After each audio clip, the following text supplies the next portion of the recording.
నెల్లూరు జిల్లా సర్వేపల్లి నియోజకవర్గం తోటపల్లి గూడూరు మండలం చింతోపు గ్రామంలో యువకుల మధ్య ఘర్షణ జరిగింది. క్రికెట్ పోటీల్లో రెండు వర్గాలుగా ఏర్పడిన యువకుల మధ్య వాగ్వాదం గొడవకు దారితీసింది. అడ్డుకోబోయిన ఓ మహిళ ఆశా కార్యకర్తతో పాటు మరో ముగ్గురు యువకులపై దాడి చేశారు. ఇరు వర్గాల యువకులపై పోలీసులు కేసు నమోదు చేశారు. మహిళ అస్వస్థకు గురవడంతో ఆసుపత్రికి తరలించారు. గ్రామంలో ఉద్రిక్తత నెలకొనడంతో పోలీసులు రక్షణ చర్యలు చేపట్టారు. ఈ రాత్రి చూస్తే మా అన్నోళ్ళు కొట్టారు సార్, ఇళ్ళ మీదకి వచ్చి. ఈ రోజు చూస్తే మమ్మల్ని ముగ్గురు కొట్టేశారు సార్. ఇంట్లో నర్సీ కొడుకులు ఇద్దరు, కోటేశ్వరరావు అనే అబ్బాయి 7 గంటలు అసలు మెయిన్ వచ్చి తట్టాడు సార్. ఆడ మనిషి అని చూడకుండా కొడతా ఉన్నారు సార్ వాళ్ళు.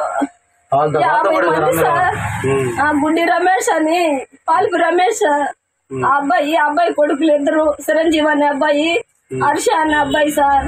అందరూ సాగర్ అని, జగన్నాథ్ సాగర్ సార్ ఆ అబ్బాయి కూడా సార్. అందరు సార్ వాళ్ళు కొట్టేసి ఎదురు వస్తున్నారు సార్. నాకు నేను అడిగిన దానికి నన్ను కర్రతో పొడి చేసి కింద పడేసి అందరూ బుద్ధి మాటలు తిట్టి కాలుతో తిట్టి ఇదంతా ఎక్కేసారు సార్. నొప్పులు సార్, నిలవలేకపోతున్నావు. కుతుకు మీద అడిగేసి తొక్కారు.